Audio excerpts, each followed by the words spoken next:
Nandito na naman ako sa harapan ninyo. So, guys, kung bago ka pa lang dito sa channel ko, ay huwag mo kalimutan mag-subscribe at mag-like at mag-comment na rin kung may katanungan ka. So, andito po tayo ngayon sa Cyprus at ang video ito po ay mahalaga para sa ating mga nandito sa Cyprus at sa mga nagbabalak po na mag-work dito sa Cyprus. Ayan. So, guys, tinalakay po sa video ito kanina ng ating ambassador, ang Philippine Consulate na mag-hiring po ng 1,600 katao na magtatrabaho sa papabukas pa lang na hotel dito sa Limassol, Cyprus. Wow! So, kung ikaw ay qualified, mag-apply ka na. Okay? So, syempre, mga qualified dito, mostly mga HRM. Kasi hotel nga yun, di ba? Ayun, so good luck sa inyo guys na mag-apply. Nagkandak po kasi yung ating Polo OWA Consulate ng isang meeting. So, about sa ating mga women. Kasi Women's Month po ang sineselebrate natin ngayong buwan na to. Ayun. So, maganda po. Maganda po yung nilalaman ng video na to para sa ating kaalaman na mga OFW dito sa Cyprus. Ayun. Maraming salamat po kay Madam Marlia Evan sa pagdala sa amin sa meeting na to. At syempre sa atin ding mga ginagalang, mga honorableng tao na siyang tumutulong sa ating mga OFW dito. Ambassador ng Pilipinas at ang ating consul. Yun, sa Philippine Consulate, maraming salamat po sa inyong ginugol na time kanina para sa amin. Ayun, nakapag-video ako, so panoorin nyo po. We will probably see an increase in the number of Filipinos here dahil according to someone that talked to me na magbubukas na yung bagong hotel sa Limassol. I think it's City of Dreams ang tinatawag nila. And they will be hiring around 500 plus Filipinos. Wow. So, lalaki bigla yung The job order is actually 1,600, so it's not just 500. Oh. 1,600 records yung job orders office. And of course, to apply, you have to have certain qualifications. By 500. So, hopefully yung mga base sa Limassol will be able to give them a warm welcome, but also the right direction. Dahil marami dyan mamaya, hindi alam nila kung paano mamuhay dito. And anything else that I need? Want to ask questions? May mga tanong ba kayo? Huwag lang sa mga pensyon. Yes. Sir, kasi may narinig po ako. Tayo ako. Kasi baka akalain ng mga nagtatrabaho dun sa bahay, magpaparelease sila, then pwede sila mag-apply sa hotel. Paki-explain po. Okay. Hindi ko ganon dahil when we inquired even from the hotel management, Yes. they will not be taking any workers from here. They will be taking only from the Philippines. Especially for those who have already worked with COD in the Philippines. So karamihan ng mga workers na magtatrabaho sa kanila ay galing sa Pilipinas who have the experience in the hotel business as well as in the casino. So casino, pati hotel yan, so executive. So Mamo, anong agency? Mamo, so if you can anong announce agency them kaya? walang ganon, no opportunities to transfer. In fact, that was raised by someone else, no, and then we asked the agency that was doing. Sabi, no, we're not going to take from Cyprus. We're taking everyone will be coming from the Philippines. Yeah. Thank So you. there's no chance of being able to transfer to that hotel. It's good to be clear. Kasi may narinig kasi ako, because I'm working in Four Seasons, and they sent me also to hire some people, but something happened, so they take Nepal. And suddenly, a few days ago, I heard that someone post like this, blah, blah, blah, so I said, okay, I'll go to the meeting, and then I will ask I will ask, and to be clear that pag may narinig kayo ng ganyan, please na wala po yung mag-release kasi hindi po talaga pwede. Kasi common sense po, pag ang nasa bahay, binigyan ng release at inalaw nila pumunta sa hotel, paano na yung mga bahay? Diba? The Ganun lang rest, po the yun. rest. Kaya kailangan talaga magagaling sa Pilipinas. Salamat po. Kasi basta may narinig na lang ano. Kasi lahat ng mga naman kasi. Especially naman sa yung mga nag-aaral ng XRA, yung mga nag-aaral dito sa Kasi casa. hindi naman po kasi lahat ng may bahay po na nag-work sa bahay, they can release themselves Yes. because of the job offering from Limassol, open. Pero hindi ganun po kadali yun para sa atin.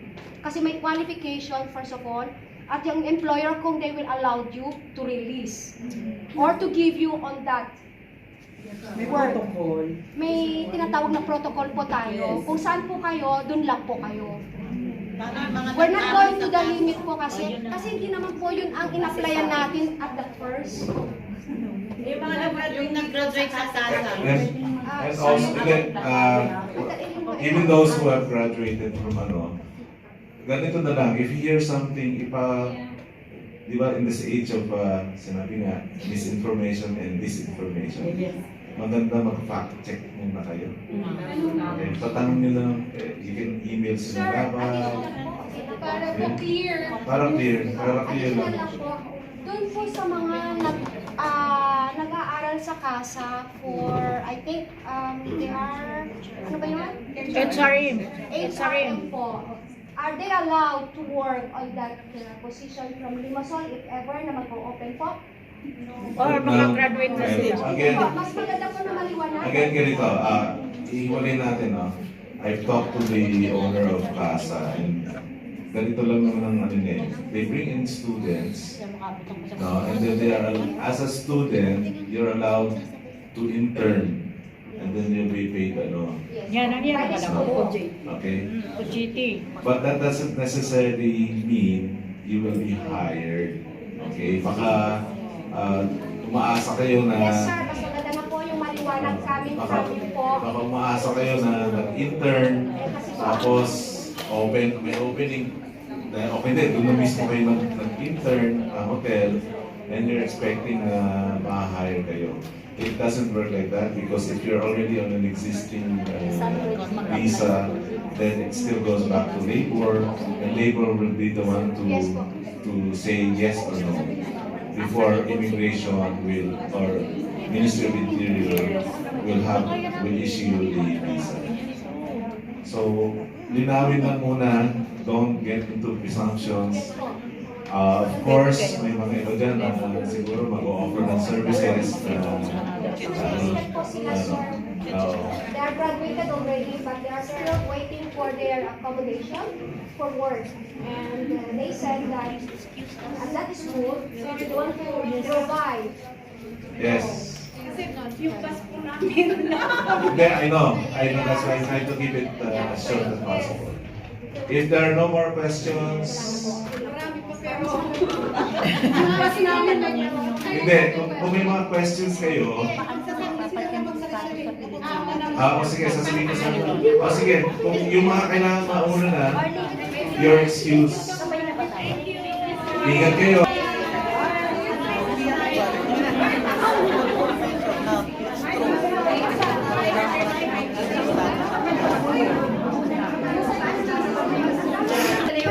Yung livelihood, di ba, ma'am, for good, for OWA, yung umuwi na distress, na may problema sa employment related, like, hindi mo natapos yung kontrata mo doon sa employer dahil doon sa parang reason. pero yung natapos mo naman yung kontrata at wala namang naging problema, you go to National Reintegration Center for OFWs. Follow up na lang. Okay ma'am, related po sa yung sinasabi niyang livelihood program.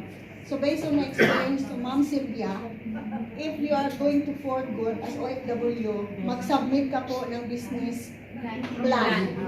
Yun pong alam ko kasi business plan para ipasa namin sa UWA, evaluate sa UWA para mabigyan ko ng livelihood program. Yun ang alam ko.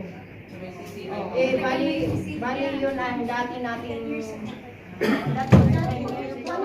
pero ngayon po, Pwede na. yung pwede natin na Pilipinas, balik hanap buhay na maximum of 20,000.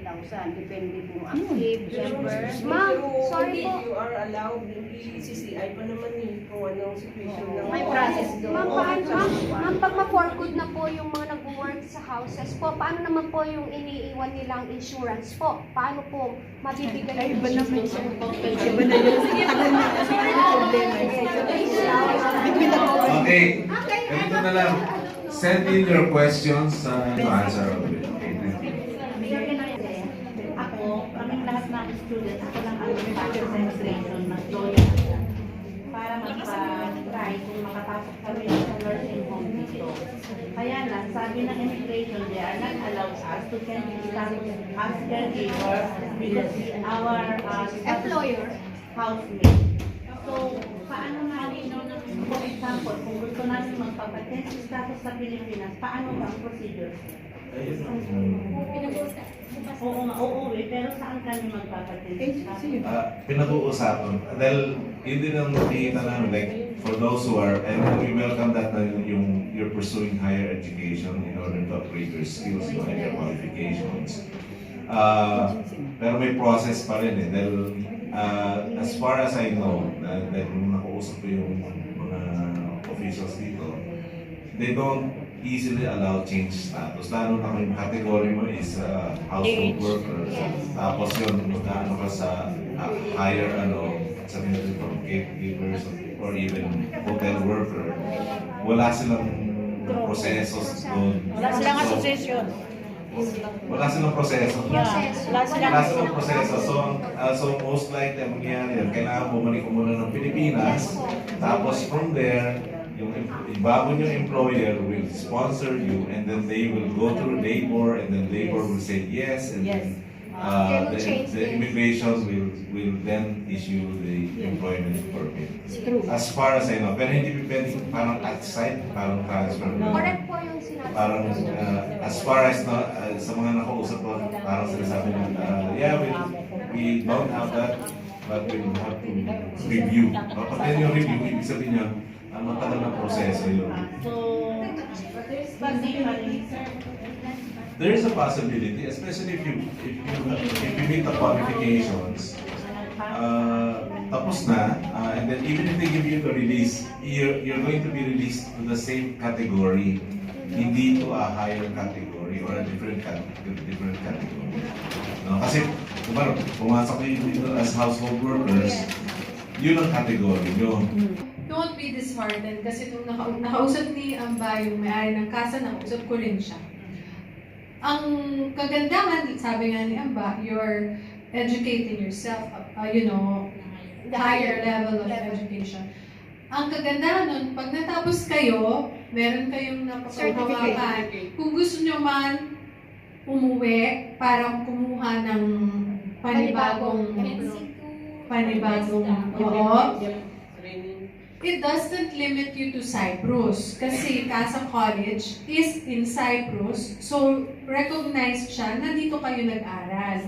Ibig sabihin, it also opens up your opportunities, not just in Cyprus, but in other countries that recognizes the education of Cyprus. So huwag kayong mahinaan ng loob kasi nag-aaral kami, hindi naman pala. There's always a chance. Pero yun nga lang, kung gusto nyo sa Cyprus at gusto nyo ngayon na, lilipat na kayo, wala pa pong provision. yes. Sila clear sila. Sinabi naman talaga ni Siriani sa amin na hindi daw kami pwedeng mag-apply ng caregiver dito direct. Kailangan talagang umuwi kami sa Pilipinas o mag-remove kami sa another country. Sa ibang May advantage kayo.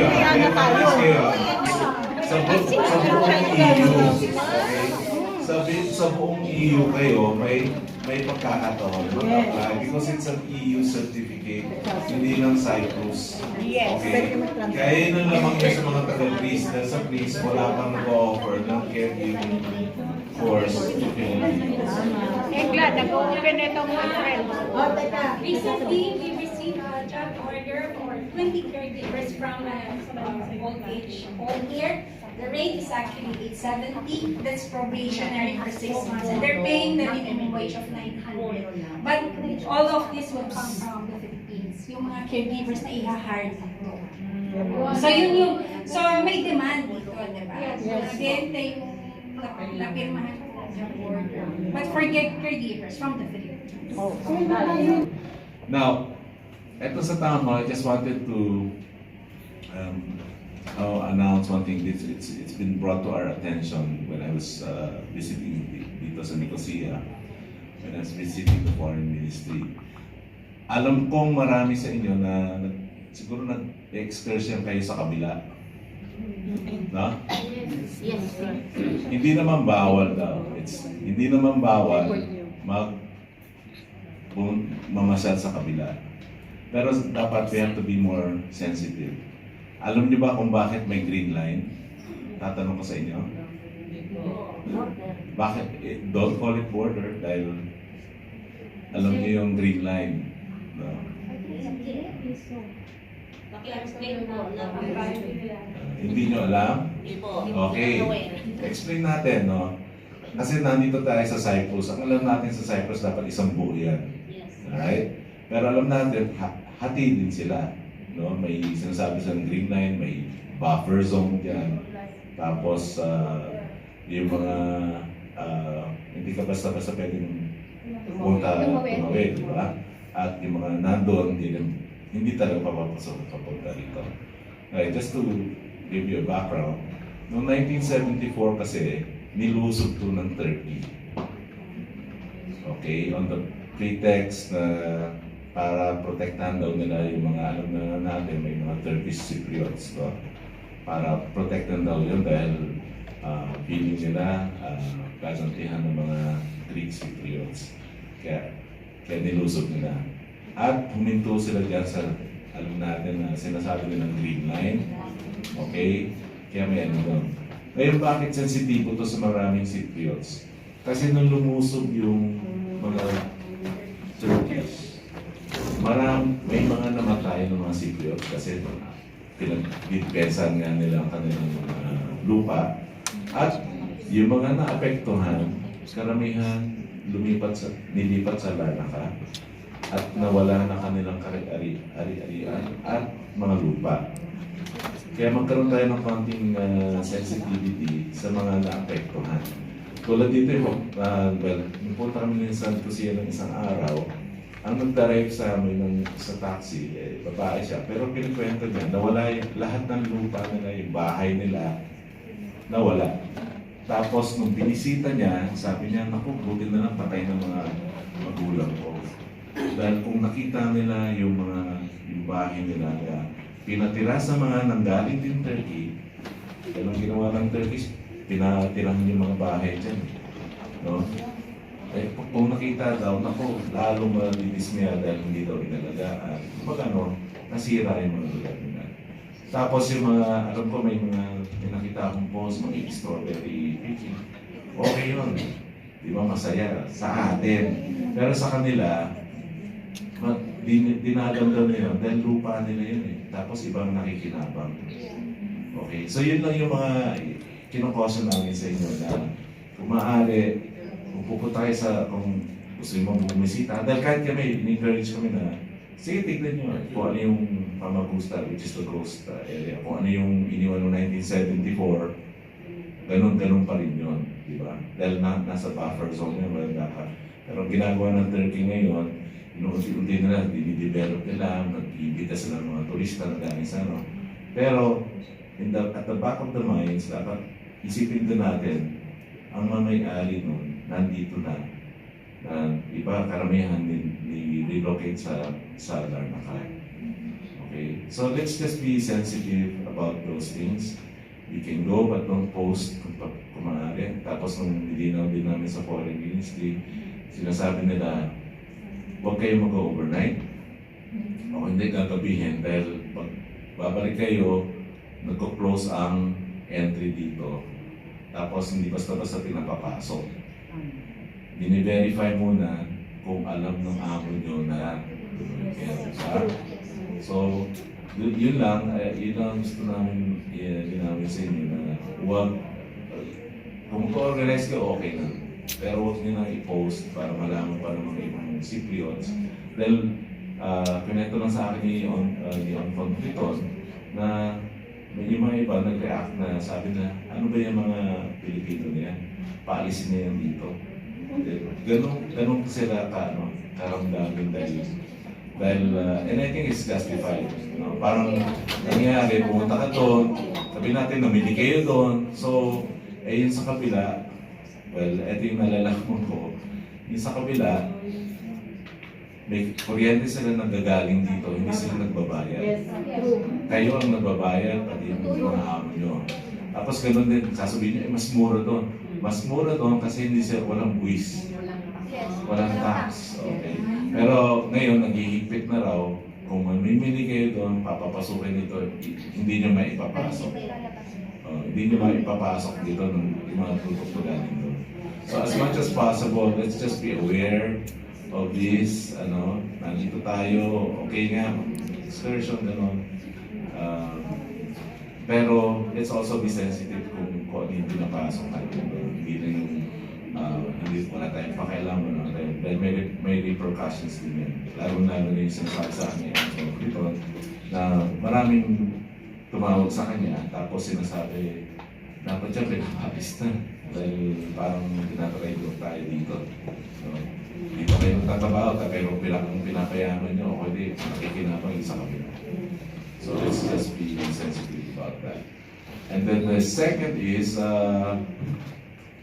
gusto ko lang malaman kung may preparations for June 12, Independence Day.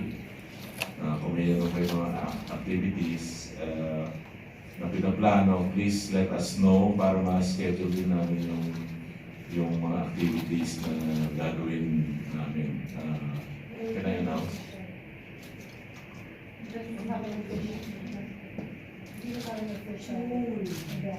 Magkakaroon ng, kasi meron kaming matuloy, we're just waiting for confirmation kung we will be having an official event here in Larnaca in June 11. So, pwede mo kung sabiha. Maybe you can hold, if you're wishing to hold something, you can do it either before or after the week before or the week after June 11. And the next consular mission might be in, I'll just announce it might be in May, just before June. So we'll be here in May. We're still deciding kung dito sa Larnaca o sa Limassol. If you want to lose weight, according to some studies that I've read, is that you do it in the morning if you want to lose weight. If you want to maintain your health, you can do it in the afternoon. Why in the afternoon? Because it burns the sugar so you don't add weight. Okay? I know, kanina nga sinabi na rice is life, and life is rice. But at the same time, we have to remember rice is sugar. So if you don't burn the sugar, nagiging malusog ka. As you can see, it just adds on and adds on. Nagtatanong kayo ba't kayo tumataba? Kasi ang sarap ng kanin. So minimize your rice to a point, or maybe even do, sa ngayon ginagawa ko, intermittent fasting. It's an effective way of controlling your sugar as much as possible. I think for me, to control sugar is more important because it can, if you don't control it, it leads to diabetes. So diabetes carries a lot more complications. It affects your liver, it affects your kidney, and it affects many other, your heart also. And then eventually even your eyes, yung iba naglalabo na yung mga. So sa atin, magtataka kayo bakit maraming dialysis centers, because rice is life. yun lang yun. And then try the other, siguro sa akin, diets like keto diet if you want to lose weight, avoiding carbs muna, magtitiis muna. Dahil alam ko yung mga iba, parang hindi sila mamumuhay ng walang kanin. But once you start with low carbs na muna, magtitigil ka agad yung skip a meal or two without rice. rise, and then eventually you can work yourself down. You'll be amazed, no? So I always say, join a group, an association, because especially if you're far away, this will be your support group. So, doon na lang kayo mag-marites ng konti. May nakita nga, anong ginagawa nila? Oh, they're all in a group. Anong ginagawa? Nagmamarites. But you talk about good things, huwag lang yung magbabash ng ibang tao. Try to avoid the negative talk about people and ganyan. It's really getting along with people. Sabi nga nila, if you feel good, good mental mind, then it will what? You'll be more productive, you'll be more creative, and I forgot, it's from better relationship. Nakikinig si Don't reach out, nahihiya kayo sa kaibigan nyo, or you feel despair, please call 1440 and just ask for recommendation kung sino pwede niyo tawagan. Because it's a center for women and children and family. Okay? Not just for domestic violence, but they can direct you to the proper channel. Okay? Thanks. 1440.